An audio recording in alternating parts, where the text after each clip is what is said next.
Hello everybody, my name is Ms.Jackqvilin. I will be teaching Medical Surgical Nursing 1 and today's topic is fluid and electrolyte balance and imbalance. I have already taught you about the basic of fluid and electrolytes balance in last two videos, that is part 1 and part 2. Today I will be continuing with the topic hyperphosphatemia. Now we'll see what is hyperphosphatemia. The word hyper means increased. Phosphate is the chemical content phosphate, and mia is related to blood. So hyperphosphatemia is increased phosphate content in blood serum, and it exceeds from 4.5 in adults. So this is what hyperphosphatemia is. Now we'll see what is the clinical manifestation. Clinical manifestation includes tetany, that is involuntary contractions of muscles, tachycardia, that is increased cardiac rate, anorexia, eating disorder, nausea, feeling of vomiting and vomiting, muscle weakness and hyperactive reflexes. These are the symptoms of hyperphosphatemia. Next we'll see what are the causes of fluid and electrolyte imbalance. In this topic I will explain about how the fluids and electrolytes are being imbalanced, what are the reason behind it, those topics.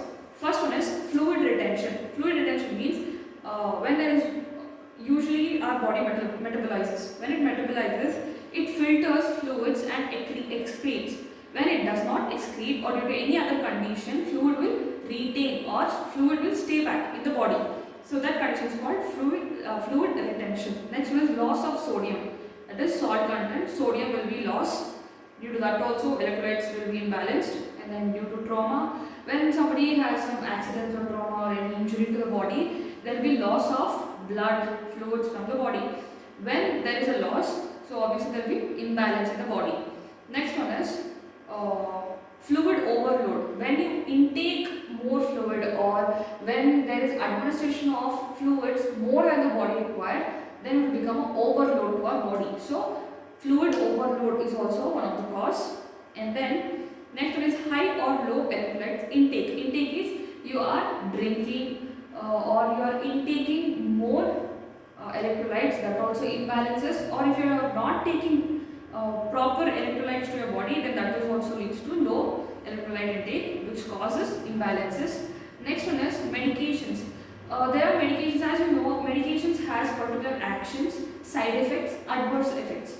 So due to some medications, even the body fluids also imbalances, such as chemotherapy drugs. Chemotherapy are especially given for cancerous patients, and diuretics. Diuretics are to eliminate water content in your body. But if you take excess diuretics, then there will be more elimination of fluid from your body, which leads to imbalance.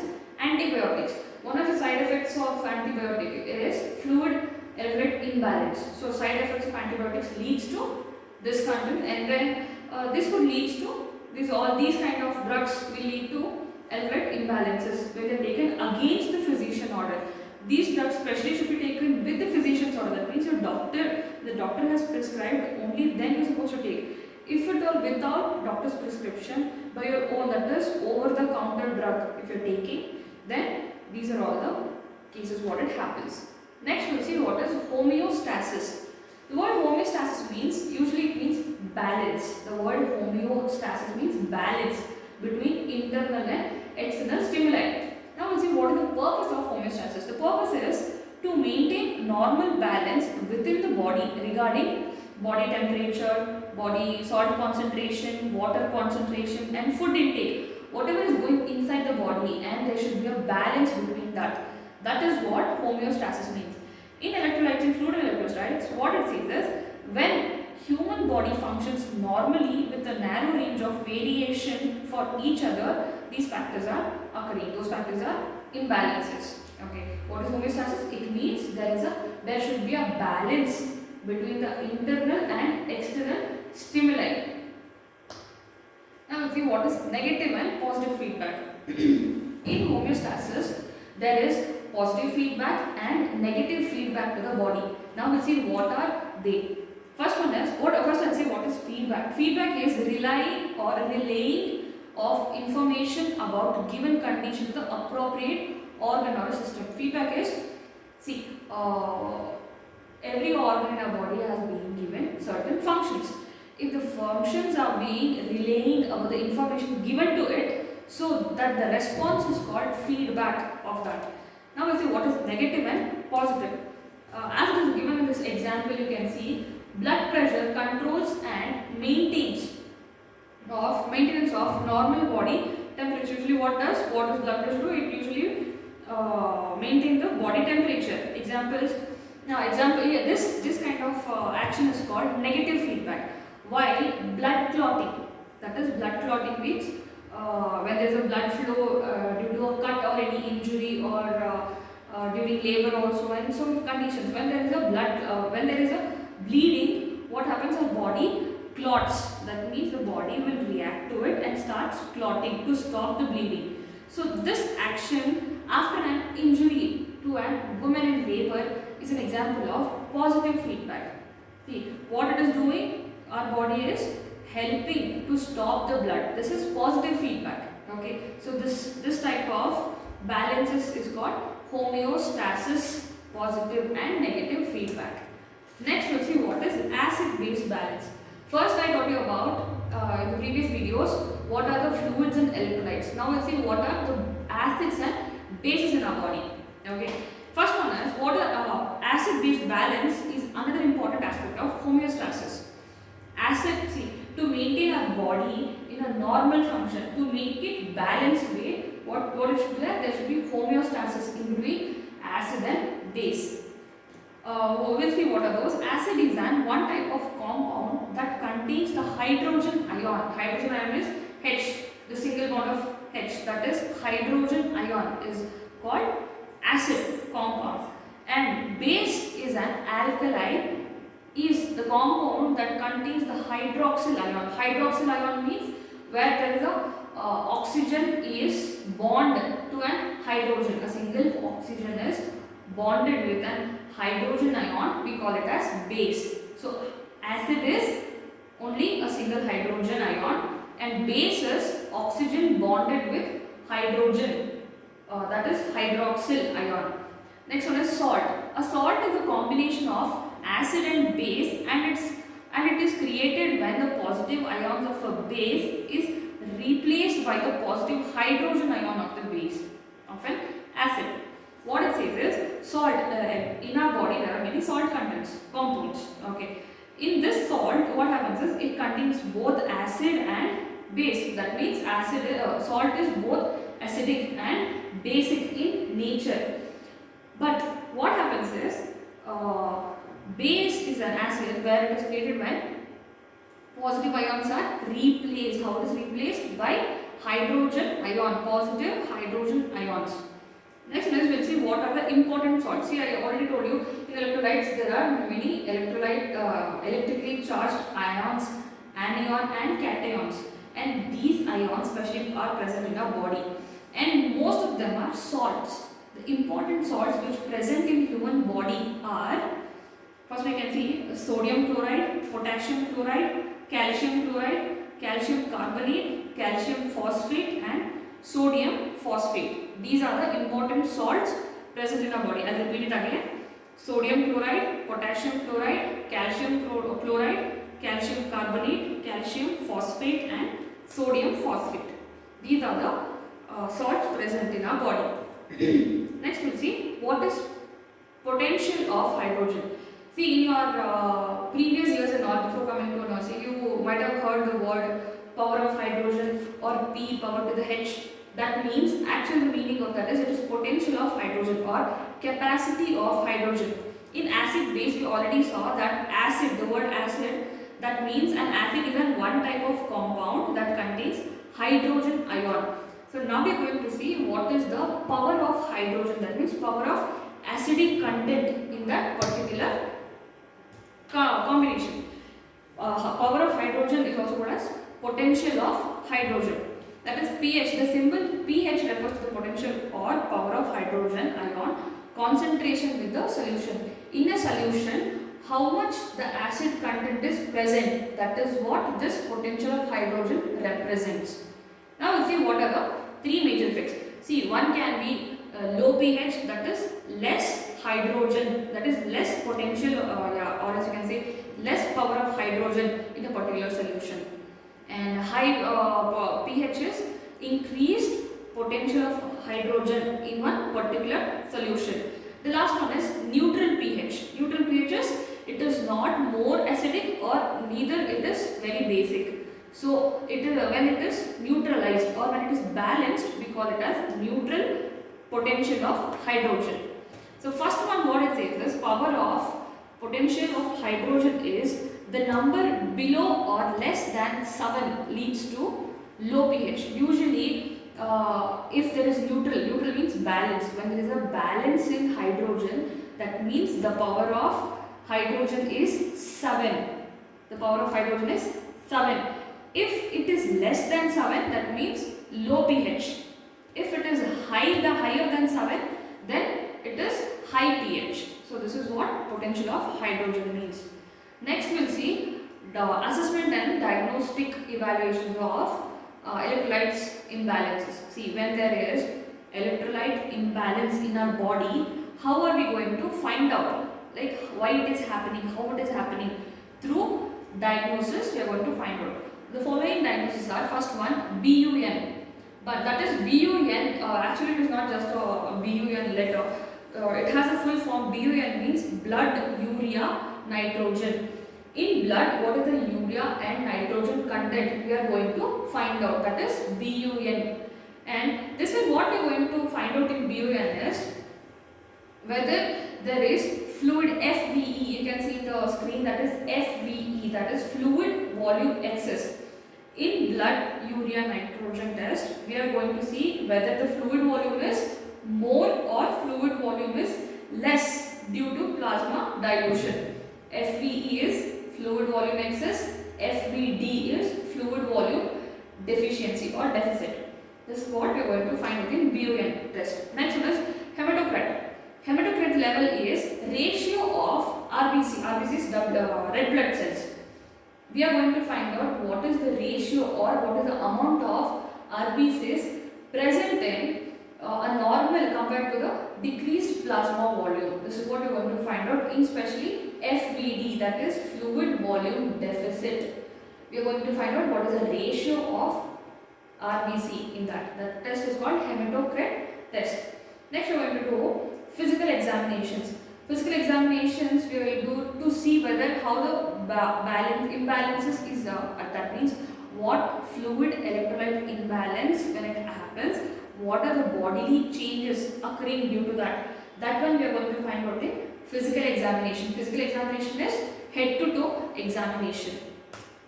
Next we are going to do serum electrolyte level measurement. That is what is the serum content, what is the electrolyte content present in a serum. That is what you are going to measure. That is measurement of electrolyte levels should be performed to check presence of imbalance. Okay, why are you doing this particular test? To find out the presence of imbalance. Next is ECG. ECG is electrocardiogram. That ECG why we are checking? To find out the fluid and electrolyte balance. So that also we can find out because there will be cardiac changes or there will be many cardiac output related, cardiac related problems. That is why the person with fluid and electrolyte imbalance will also go through ECG test. And the last one is ABG analysis. ABG is arterial blood gas. We are going to find out what is the arterial blood gas present in your arterial blood. Okay. So that may when you are doing the ABG test, you will find out the acid-base imbalance in the body. These are the diagnostic evaluations which will be done for electrolytes. Next we will see the topic medical management. First we saw what are the diagnosis and assessments. Now we will see what are the medical management. In medical or in hospital, what are the management can be done. First one is isotonic electrolyte solutions. These solutions are used to treat the hypotensive patient because they expand plasma volume. The person is having hypotension. That means the person's blood pressure is reduced due to less salt content in their body or less fluid and electrolytes presence in their body. When there is deficit, so we have to supply electrolytes. When there is less electrolytes, that is leading to hypotension, the treatment will be given as, we will give isotonic electrolyte solutions. Solutions will come in different forms, that is powdered form of ORS, which can be mixed in water and can be given to the patient, and can administer electrolytes through DNS, NS, RL, etc. By these through intravenous, and other tetra packs will be ready-made tetra packs will be available in medical shops. Those are ORS, electrolytes. The word itself is electrolytes. So this comes in different flavors also. These electrolyte solutions can be given to the patient so that his fluid and volume will be balanced. The next one is accurate I&O. I&O is absolute monitoring every single millimeter that goes in and out of the patient's body. See, as a nurse, we have to check the patient. Not only nurse, even doctors and other health team also are responsible for this one.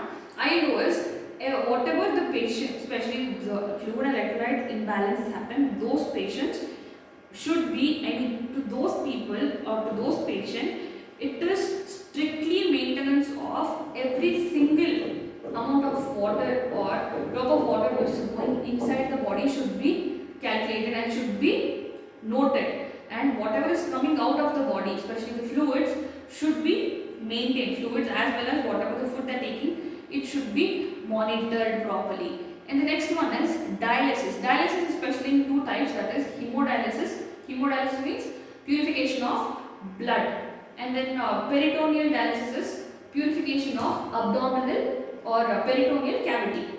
This is preferred because to remove nitrogenous waste and control potassium and acid-base balance, and to remove sodium and fluid. See, when there is overhydration or overload of fluid in the body, this can be done. That is dialysis. The next one is nutritional therapy. The person whose nutritional electrolytes are imbalanced, they can also be administered a good nutritional content so that their salts can be, that means their electrolyte or anion and cation charged contents can also be replaced in different way. That is, treat the fluid electrolyte balances should be involved restricted and enforcement of certain electrolytes. When the person is having hypertension, that means there is more electrolytes present in the body, especially salt. When there is more salt content and more fluid content in the body, it leads to hypertension. To reduce that one, we will ask the patient to avoid salt in their daily food habits as well as in their drinks habit. So they should reduce food, and when in other contents where it should be supplemented, that means they should be given certain electrolytes through nutritional therapy. Next one, we will see what are the nursing intervention. As a nurse, we have our job to do, that is how we are going to give the service to the patient who is suffering from fluid and electrolyte imbalance. When the person's fluid and electrolytes having imbalance, as a nurse, you will check first one, turgor, monitor the turgor. Turgor is the elasticity of the skin should be checked, because there will be because of dehydration, there will be dryness of the skin, elasticity will be lost, and there will be rigidity of the body or the skin. So that is why we have to monitor the turgor. Next one is urine concentration. We should check whether the urine is concentrated form or very dilute form by seeing the color, the volume content, the quantity, quality. By seeing that one, we can find out urine concentration. Next one is oral and parenteral fluids. Fluids should be administered as per the doctor's prescription, and oral hydration solution should be given. That is, if the patient is having less fluid in their body, then oral rehydration therapy, that is, we are giving more hydrogen or else we are giving more fluids to the body to balance fluid. Next one is, as a nurse, you should check central nervous system changes. Central nervous system changes includes central nervous system changes such as lethargy, that is feeling of laziness, or feeling of sleepy, that is called lethargic feel, and then seizures is epilepsy, that also we should check.